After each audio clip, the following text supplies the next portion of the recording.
देखिए, मर्यादा पुरुषोत्तम भगवान श्री राम के जीवन की कहानी से आज बच्चा बच्चा वाकिफ है।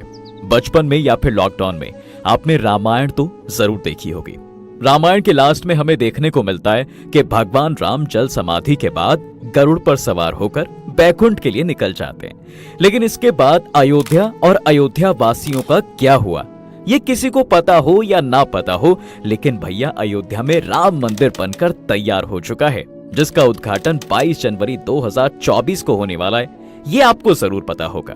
अयोध्या में बने इस मंदिर की कहानी कहीं ना कहीं भगवान राम के बैकुंठ जाने के बाद से ही स्टार्ट हो जाती है। जी हाँ, सही सुना आपने। जब इनके पुत्र कुश के द्वारा अयोध्या में राम मंदिर निर्माण करवाया जाता है। अयोध्या में रामलला की प्राण प्रतिष्ठा को लेकर तैयारियां जोरों पर हैं, जिसमें सभी दिग्गज नेताओं के साथ फिल्म इंडस्ट्री के कलाकार भी शामिल होंगे। लेकिन क्या आपको इस मंदिर के इतिहास के बारे में पता है? अगर नहीं तो आज हम इस वीडियो में आपको बताएंगे कि कहां से शुरू हुई ये कहानी। भगवान राम के बैकुंठ जाने के बाद इनकी 44 पीढ़ियों ने अयोध्या पर राज किया। जब राम के पुत्र कुश अयोध्या के राजा थे तो इन्होंने भगवान राम की जन्म स्थली पर एक जन्मभूमि मंदिर के साथ साथ कई छोटे छोटे मंदिर बनवाए। समय के साथ साथ इन मंदिरों की हालत जर्जर होती चली गई, जिन्हें बाद में 57 ईस्वी पूर्व के आसपास उज्जैन के राजा यानी विक्रमादित्य जी ने रेनोवेट करवाया।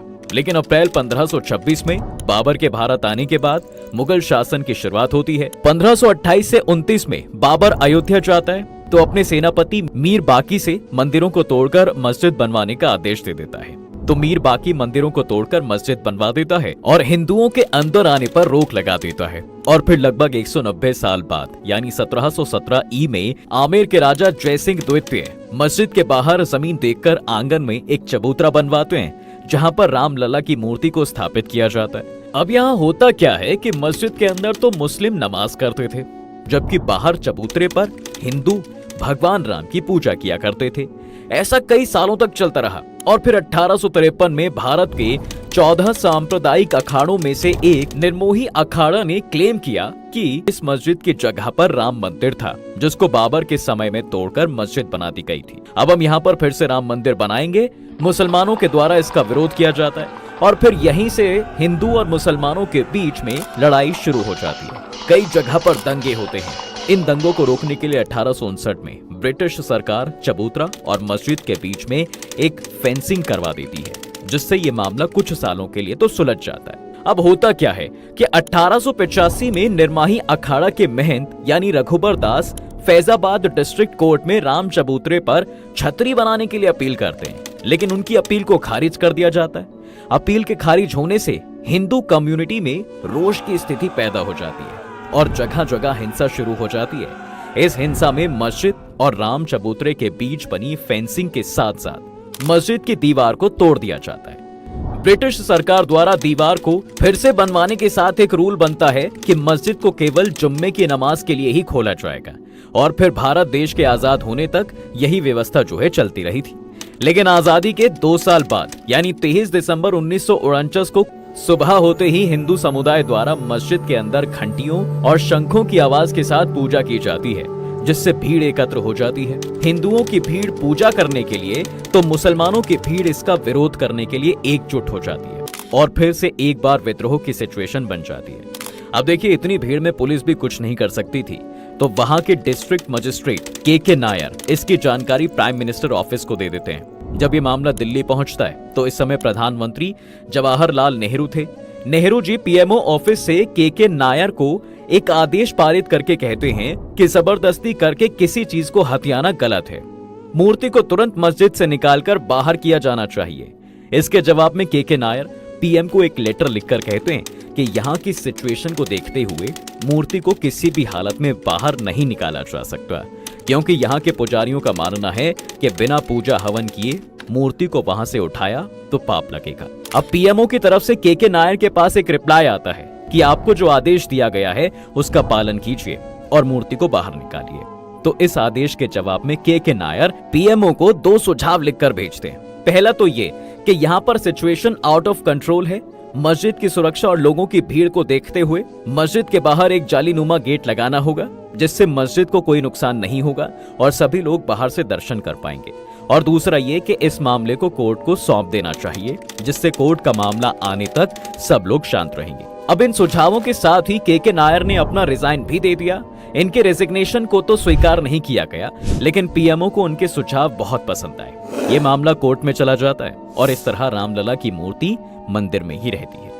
अब भैया हिंदू पक्ष से तो निर्मोही अखाड़ा और मुस्लिम पक्ष से सुन्नी वक्फ बोर्ड दोनों के द्वारा एक केस फाइल किया जाता है, जिसमें निर्मोही अखाड़ा कहता है कि यहाँ पर शुरुआत से ही राम मंदिर था और अब तो मूर्ति भी निकल आई है, तो इसका पूरा अधिकार हमें दे दिया जाए ताकि हम यहाँ पर राम मंदिर बना सकें। वहीं सुन्नी वक्फ बोर्ड दावा करता है कि यहाँ पर शुरुआत से ही मस्जिद रही है, इसका पूरा कंट्रोल हमें मिलना चाहिए। तकरीबन 20 से 25 साल तक ये दोनों केस कोर्ट में रहते हैं। अभी तक यहाँ पर कांग्रेस पार्टी सत्ता में थी। 1980 में जनसंघ से अलग होकर बीजेपी का गठन होता है। बताया जाता है कि बीजेपी के गठन के बाद विश्व हिंदू परिषद, शिवसेना, बजरंग दल और आरएसएस जैसे सभी हिंदू दल एक्टिव हो जाते हैं और 1984 में विश्व हिंदू परिषद द्वारा एक धर्म संसद का आह्वान किया जाता है, जिसमें बीजेपी के बड़े बड़े नेता लाल कृष्ण आडवाणी, मुरली मनोहर जोशी, ये लोग भी शामिल होते हैं। इस धर्म संसद में विश्व हिंदू परिषद के प्रेसिडेंट अशोक सिंघल ऐलान करते हैं कि भाई राम मंदिर बनेगा और जरूर बनेगा। अब इस मंदिर को बनाने के लिए पूरे देश से ईंटें मंगाई जाएंगी। ये बात धीरे धीरे पूरे देश में फैल जाती है। 1984 ये वही साल था जब इंदिरा गांधी की मौत हुई थी और कांग्रेस की कमान उनके पुत्र राजीव गांधी को सौंपी गई थी। अब यहाँ होता क्या है कि बीजेपी तो खुलकर राम मंदिर के सपोर्ट में बोल रही थी, जिससे सभी हिंदू बीजेपी को सपोर्ट कर रहे थे। और इसी बीच 1986 में राम मंदिर के गेट खुलवाने का एक मामला कोर्ट में आता है, तो राजीव गांधी हिंदुओं का विश्वास जीतने के लिए 1 घंटे के अंदर मंदिर के गेट खुलवा देते हैं। इस न्यूज को दूरदर्शन के माध्यम से पूरे देश में ब्रॉडकास्ट किया जाता है। इससे मुस्लिम दल कांग्रेस से नाराज हो जाते हैं और सभी मुस्लिम नेता मिलकर कांग्रेस का विरोध करने के लिए बाबरी मस्जिद एक्शन कमेटी बनाते हैं, जिसका परिणाम ये होता है कि भैया कांग्रेस 1989 का चुनाव हार जाती है। राम मंदिर के सपोर्ट में होने की वजह से बीजेपी को इस चुनाव में फायदा मिलता है, जहां 1984 में बीजेपी को मात्र 2 सीटें मिली थी, अब 1989 चुनाव में 85 सीटें मिलती हैं। नेशनल फ्रंट के नेता वीपी सिंह बीजेपी का सपोर्ट लेकर प्राइम मिनिस्टर बनते हैं। नेशनल फ्रंट की सरकार बनने के बाद बीजेपी के नेता लाल कृष्ण आडवाणी ऐलान करते हैं कि राम मंदिर के सपोर्ट में गुजरात के सोमनाथ से लेकर उत्तर प्रदेश के अयोध्या तक पूरे 10,000 किलोमीटर तक रथ यात्रा निकाली जाएगी, जो 30 अक्टूबर को अयोध्या पहुंचेगी। अब गुजरात और राम मंदिर की चर्चा हो और नरेंद्र मोदी जी का नाम ना आए, ये तो हो ही नहीं सकता। जी हाँ, बिल्कुल, इस यात्रा में गुजरात से मोदी जी भी शामिल हुए थे। इस समय मोदी जी की उम्र महज 40 साल थी। कहा जाता है कि गुजरात में इस यात्रा के प्रबंधन में मोदी जी का अहम योगदान रहा और फिर 25 सितंबर 1990 को सोमनाथ से यात्रा स्टार्ट होती है, जिसे कई राज्यों से होते हुए अयोध्या पहुंचना था। लेकिन इस यात्रा का विरोध किया जाता है और जहां जहां से भी ये यात्रा निकलती है, वहां इस यात्रा का विरोध शुरू हो जाता है। कई राज्यों में विरोध के बाद जब 23 अक्टूबर 1990 को ये यात्रा बिहार के समस्तीपुर में पहुंची, तो बिहार के चीफ मिनिस्टर और नेशनल फ्रंट पार्टी के सपोर्टर लालू प्रसाद यादव समस्तीपुर के डीआईजी को आदेश देते हैं कि इस यात्रा को रोक दिया जाए और लाल कृष्ण आडवाणी को अरेस्ट किया जाए। होता भी कुछ ऐसा ही है कि भैया डीआईजी के द्वारा बीजेपी के कुछ नेताओं के साथ आडवाणी को गिरफ्तार कर लिया जाता है और 12 दिन तक इन्हें सिंचाई विभाग के पोस्ट ऑफिस में रखा जाता है। दरअसल यात्रा शुरू होने से पहले आडवाणी ने यह कहा था कि देखता हूं किसने माई का दूध पिया है जो मेरी रथ यात्रा रोकेगा। अब यही वजह थी कि लालू यादव ने नेहले पर दहला मारकर आडवाणी को गिरफ्तार करवाया और कहा कि मैंने माँ और भैंस दोनों का दूध पिया है। इस गिरफ्तारी का परिणाम ये होता है कि भैया जैसे ही ये खबर दिल्ली पहुंचती है, तो बीजेपी वीपी सिंह गवर्नमेंट ने अपना समर्थन वापस ले लिया और जिससे वीपी सिंह की सरकार गिर जाती है। अब रथ यात्रा के बीच में हुए दंगों से नाराज होकर 30 अक्टूबर 1990 को बड़ी संख्या में कार सेवक अयोध्या पहुंचते हैं और मस्जिद के ऊपर चढ़कर अपना झंडा लगा देते हैं, जिससे हालात और खराब हो जाते हैं। इस समय उत्तर प्रदेश में मुलायम सिंह की सरकार थी, तो इस दंगे को रोकने के लिए मुलायम सिंह कार सेवकों पर गोली चलाने का आदेश दे देते हैं। इस गोलीबारी में 5 कार सेवकों की मौत हो जाती है, जिससे अयोध्या ही नहीं बल्कि पूरे देश का माहौल एकदम ऐसा गर्म हो जाता है।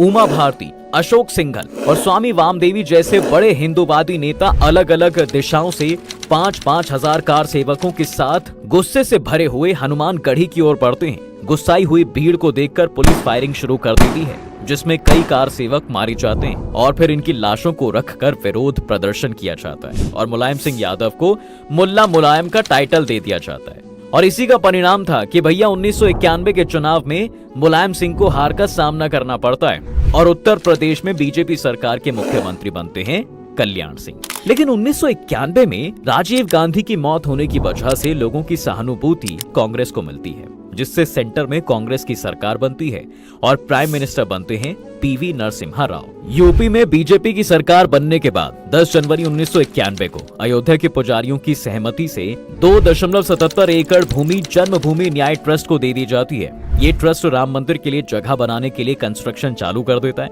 लेकिन इसका मामला पहले से ही कोर्ट में चल रहा था, जिस वजह से कोर्ट द्वारा कंस्ट्रक्शन पर बैन लगा दिया जाता है। बैन लगने के बावजूद मंदिर बनाने के लिए 1992 में फिर से कार सेवकों का आह्वान किया जाता है। इस समय यूपी में तो बीजेपी की सरकार थी, लेकिन केंद्र में कांग्रेस की सरकार थी। केंद्र और राज्य सरकारों को यह डर था कि फिर से पहले जैसी सिचुएशन ना बन जाए, इसलिए 30 अक्टूबर 1992 में प्रधानमंत्री पीवी नरसिम्हा विश्व हिंदू परिषद और सिया सुन्नी बोर्ड दोनों के लीडर्स को मीटिंग के लिए दिल्ली बुलाते हैं। लेकिन इस मीटिंग में कोई खास निष्कर्ष नहीं निकलता और विश्व हिंदू परिषद के नेता आपस में ही एक प्राइवेट मीटिंग करके 6 दिसंबर को फिर से कार सेवकों को बुलाने का ऐलान कर देते हैं। तो कांग्रेस के प्राइम मिनिस्टर यानी पीवी नरसिम्हा यूपी के चीफ मिनिस्टर कल्याण सिंह को प्रेसिडेंशियल रूल लागू करने के लिए बोलते हैं, लेकिन कल्याण सिंह आश्वासन देकर मना कर देते हैं और कोर्ट में हलफनामा देते हैं कि यहाँ पर कोई हिंसा नहीं होगी और इसकी जिम्मेदारी राज्य सरकार की होगी और किसी भी सिचुएशन में कार सेवकों पर गोलियां नहीं चलाई जाएंगी।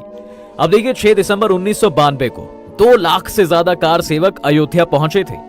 इस समय बीजेपी के कुछ नेताओं पर अयोध्या आने पर रोक लगा दी जाती है और यही वजह है कि उमा भारती सिर मुंडवाकर वहां पहुंचती हैं ताकि कोई उन्हें पहचान न पाए। उमा भारती के अलावा अटल बिहारी वाजपेयी जी, अशोक सिंघल, लाल कृष्ण आडवाणी जैसे सभी बड़े नेता अयोध्या पहुंच जाते हैं और फिर ये भीड़ 5 बजे तक मस्जिद के तीनों गुंबद को तोड़कर मेन गुंबद की जगह पर एक छोटा सा मंदिर बनाकर रामलला की मूर्ति वहां पर रख देती है, जिस वजह से हिंदू और मुस्लिम लोगों के बीच दंगे होने शुरू हो जाते हैं और राज्य सरकार द्वारा की गई सारी व्यवस्थाएं फेल हो जाती हैं।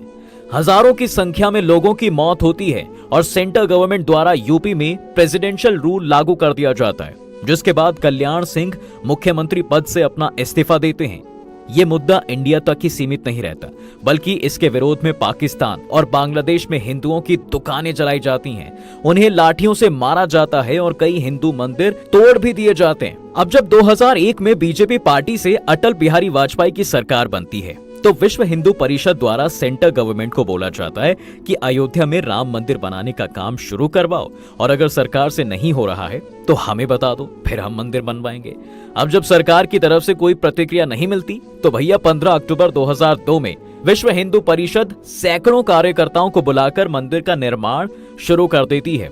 जब ये कार्यकर्ता अयोध्या से लौटकर जा रहे थे तो जैसे ही इनकी ट्रेन गोधरा पहुंचती है तो भड़के हुए लोगों द्वारा ट्रेन में आग लगा दी जाती है, जिसमें 58 लोगों की मौत हो जाती है और इसके बाद एक बार फिर से देश का माहौल गर्म हो जाता है, जिससे कोर्ट इस मामले में तेजी करने की कोशिश करती है और फिर ASI यानी आर्कियोलॉजी जर्नी ऑफ इंडिया को इस मंदिर के आसपास खुदाई करके रिलेटेड साक्ष्य निकालने के लिए बोला जाता है। तकरीबन 6 महीने की खुदाई के बाद ASI की रिपोर्ट आती है, जिसमें 10वीं और 12वीं सेंचुरी के हिंदू मंदिरों के अवशेष मिलते हैं, जिसके आधार पर 30 सितंबर 2010 को कोर्ट का फैसला आता है, जिसमें कोर्ट पहली बार ये मानती है कि यहाँ पर राम जन्मभूमि थी और इस भूमि को 3 भागों में बांट दिया जाता है। सीता रसोई और चबूतरा निर्मोही अखाड़ा को दिया जाता है, सेंटर एरिया राम भूमि न्यास को दिया जाता है और बाकी का एरिया सुन्नी वक्फ बोर्ड को दे दिया जाता है। लेकिन कोई भी पक्ष इस फैसले पर अग्री नहीं करता है और 2011 में ये मामला सुप्रीम कोर्ट के पास चला जाता है और लगभग फिर से 6 साल तक सुप्रीम कोर्ट में पेंडिंग रहने के बाद 2017 में इस केस की सुनवाई शुरू होती है और लगभग 2 साल के बाद यानी 9 नवंबर 2019 को 5 जजेस की एक बेंच के द्वारा एएसआई की रिपोर्ट के आधार पर तकरीबन 2.77 एकड़ जमीन राम जन्मभूमि ट्रस्ट को दे दी जाती है, लेकिन इसका मालिकाना हक केंद्र सरकार के पास ही रहेगा और उत्तर प्रदेश सरकार को आदेश दिया जाता है कि मुस्लिम पक्ष को इस जमीन से दूर किसी और जगह 5 एकड़ जमीन सुन्नी वक्फ बोर्ड को मस्जिद बनाने के लिए दी जाए। इस तरह सबसे लंबे चलने वाले इस मामले का फैसला किया जाता है। तो ये हमारे संविधान की खूबसूरती है भैया कि जब इस मामले का फैसला आया तो किसी भी पक्ष द्वारा ना तो कोई हिंसा की गई और ना ही किसी पक्ष ने इस फैसले का विरोध किया।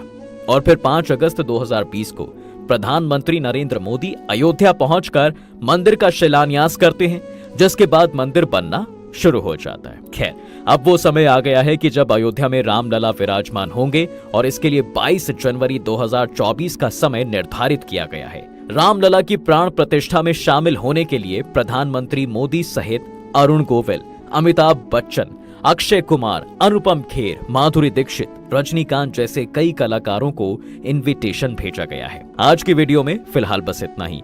रामलला के बारे में ये पूरी जानकारी आपको कैसी लगी, कमेंट करके हमें जरूर बताएं।